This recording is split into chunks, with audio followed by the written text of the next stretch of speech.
ආයුබෝවන් කෙස්පෝයි නාලිකාවට සාදරයෙන් පිළිගන්නවා. අලුත උපන් දරුවෙක් ඉන්න අම්ම කෙනෙකුට තියෙන ලොකුම ප්‍රශ්නයක් තමයි මව් කිරි මදිවන එක නේද? ඉතින් අද අපි මේ පැහැදිලි කිරීමෙන් කතා කරන්නේ මාස 2කට වඩා අඩු බිලිඳුන් ඉන්න අම්මලාට කිරි ප්‍රමාණය සාර්ථකව වැඩි කරගන්න පුරුවන් ඊටාම ප්‍රායෝගික ක්‍රම කිහිපයක් ගැඩයි. කිරි මදිවෙයි කියන බයට අද අපි ස්ථිරම විසඳුමක් හොයාගමු. ළමයා අඬන්නේ කිරි මදි වෙලා. අලුත් අම්ම කෙනෙකුට පවුලේ අයගෙන් හරි සමාජයෙන් හරි මේ වගේ කතා හෙද්දි දැනෙන මානසික පීඩනය කොච්චරද කියලා වචනෙන් කියන්න බෑ නේද? දරුවා පොඩ්ඩක් කණ්ඩණ්ඩ ගත්ත ගමන් අයියෝ මගේ කිරි මදි වෙලාද කියලා හිතන එක හරිම ස්වභාවිකයි. ඒක අම්ම කෙනෙකුගේ හිතට ලොකු බරක්. හැබැයි ඉතින් මේ කිරි මදි වෙයි කියන බය සාමාන්‍ය දෙයක් වුණාට ඇත්තම කතාව තමයි ස්වභාවිකවම කිරි නැති අම්මලා මේ ලෝකෙම නැති තරම්.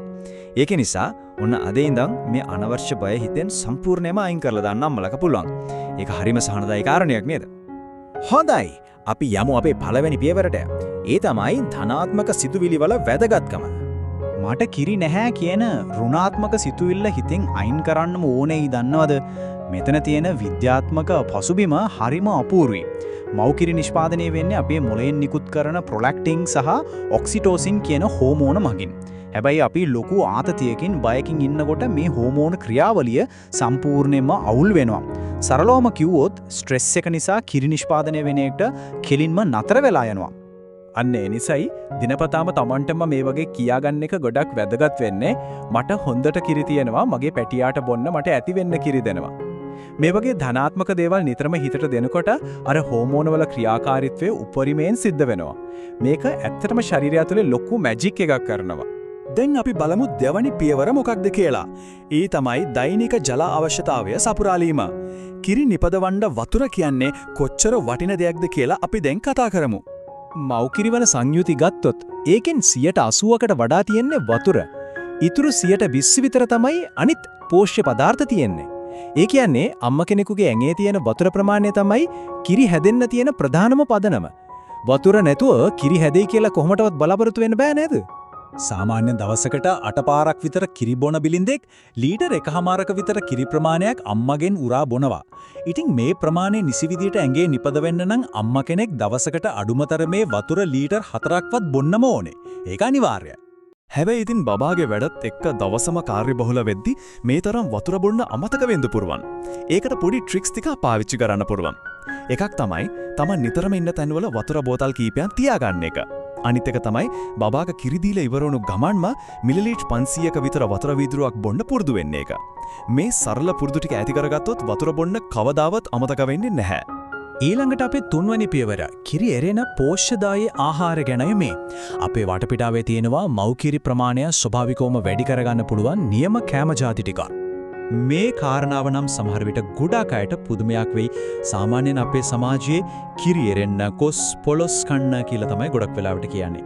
ඒත් මූලාශ්‍රවල ඉතා පැහැදිලිව තියෙනවා කොස් පොලොස් වලටත් වඩා කරවිලේ කියන්නේ මව් කිරි නිෂ්පාදනයට අතිශයින්ම ගුණදායක ඉහළම ප්‍රතිඵල දෙන ආහාරයක් කියලා. කරවිලවල තියෙන ගුණ ඇතරම හිතා ගන්නවත් බෑ.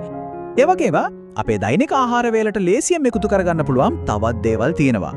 කරවිල වලට අමතරව ඕට්ස්, කිරි අගුණ කොළ, අලිගැට peer වගේ දේවල් අම්මලා නිතරම කෑමට ගන්නව නම් කිරි වර්ධනය කරගන්න එක ගොඩක් ලොකු උදව්වක් වෙනවා. මේවා හොයාගන්නත් එහෙටි අමාරු නැහැනේ. කෑමට අමතරව ගෙදරදීම හදාගන්න පුළුවන් පොඩි රහසකුත් තියෙනවා. රැට උළුහාල් ටිකක් වතුර වීදුරුවකට දාලා හොඳට පෙඟෙන් ඇරලා පහුවද උදේට ඒකට සුදු ලුණු බිග් දෙක තුනක් එකතු කරලා බොන්න. මේ සරල ස්වභාවික පානයෙන් මව්කිරි බොහොම වේගයෙන් වර්ධනය කරගන්න පුළුවන්. මේක ඇත්තටම ඊටාම ප්‍රබල ප්‍රතිඵල දෙන අත්දුටු ක්‍රමයක්. ඔන්න දැන් අපි අපේ අවසාන පියවරට ඇවිත් ඉන්නේ. ඒ තමයි දරුවා සනසන නිවැරදි ක්‍රම. කිරි දෙන වෙලාවට කරන්න ඕන දේවල් වගේම දරුවගේ ඇත්තම අවශ්‍යතාවය තේරුම් ගන්නේ කොහොමද කියලායි මෙතනදී අපි බලන්නේ. බබාට කිරි දෙන්න පටන් ගන්න හරියටම කලින් මන්ද රස්නේ වතුර වීදුරුවක් බොන එක ගොඩක් අය දන්නේ නැති වුණාට හරිම සාර්ථක උපක්‍රමයක්. ඒකෙන් ඇඟට මාරම සැහැල්ලුවක් දැනෙනවා වගේම කිරි ගලාගෙන එන එකත් ගොඩක් ලේසි කරනවා. කිරි දෙන හැම වෙලාවෙම මේක පුරුද්දක් පිටිද කරන්න පුළුවන් නම් ගොඩක් වටිනවා. දැන් අපි ටිකක් ගැඹුරින් හිතන්න ඕනේ කාරණයක් තියෙනවා. බබා අඬන්නේ කිරි මදි වෙලා මද? දරුවෙක් ඇඩුවා කියන්නේ බඩගින්න හෝ කිරිමදිකමමයි කියලා අපි ගොඩක් වෙලාවට ඉබේටම නිගමනය කරනව නේද? හැබැයි ඇත්තම කතාව ඒක නෙවෙයි. මේක අම්මලා අනිසි බයකට පත්වෙන ප්‍රධානම හේතුවක්. මේකට හේතුව තමයි සූදින් එහෙමත් නැත්නම් සැනසීම කියන කාරණය. ගොඩක් වෙලාවට මේ පුංචි පැටවු තොල් සූපු කරන්නේ, අඬන්නේ, බඩගින්න නිවා ගන්නම නෙවෙයි. එයාලට ඕනේ සුව පහසුව, ආරක්ෂාව, අම්මගේ උණුසුම එක්ක දෙනෙන සංසුන් බව. ඉතින් බබා එහෙම කරා කියලා අම්මගේ කිරි ඉවර වෙලා කියලා කොහොමටවත් අදහස් වෙන්නේ නැහැ. එහෙනම් මේ වගේ සැනසීමක් හොයලා අඬන බබෙකුට මොකද කරන්නේ? හරිම ලේසි. බබාව වඩාගෙන හිමීට එළියට අරන් ගිහින් ගස්කොලන් ස්වභාවදාව පෙන්වන්න. මේකෙන් බබා ඉක්මනින්ම සංසුන් වෙනවා. ඒක බබාගේ මනසට වගේම අම්මගේ ආතතිය අඩු කරන්නත් පුදුම විදියට උදව් වෙනවා. හොඳයි, අද අපි කතා කරපු මේ ප්‍රායෝගික පියවර 4 ආයත් කෙටියෙන් මතක් කරගමු. පළවෙනි එක ධනාත්මක සිතුවිලි පවත්වා ගන්න එක. 2 දවසට වතුර ලීටර් 4ක් බොන එක. 3 කිරි එරෙන ආහාර කැමට ගන්න එක. සහ අවසාන දේ දරුවා සනසන ක්‍රම හරියටම අවබෝධ කරගන්න එක. මේ දේවල් ටික හරියට කළොත් කිරි ප්‍රමාණය වැඩි කරගන්න එක අම්මා කෙනෙකුට මහ ලොකු දෙයක් නෙවෙයි.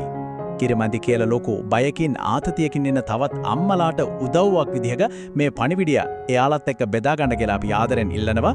ඒ වගේද මාපිය කලාව ගැන මේ වගේ වැදගත් දේවල් තවත් දැනගන්න අපි මේ පැහැදිලි කිරීමත් එක්ක දිගටම රැඳී ඉන්න, ලයික් කරන්න, කමෙන්ට් කරන්න සහ නාලිකාව සබ්ස්ක්‍රයිබ් කරන්න අමතක කරන්න එපා. සෑම අම්ම කෙනෙකුටම ලේකිරි කරලා දරුවට දෙන්න පුළුවන්. ඒක තමයි ලෝකේ තියෙන උතුම්ම දේ. මුල් මාස 6 දරුවට මව්කිරිම ලබා දෙන්න පුළුවන් නම් ඒක තමයි හොඳම ආයෝජනය. තමන්ගේ උකුල උඩ කිරි මදි වෙලා අඩන බිලින්දෙක් කිසිදු මවකට දකින්න නොලැබේවා.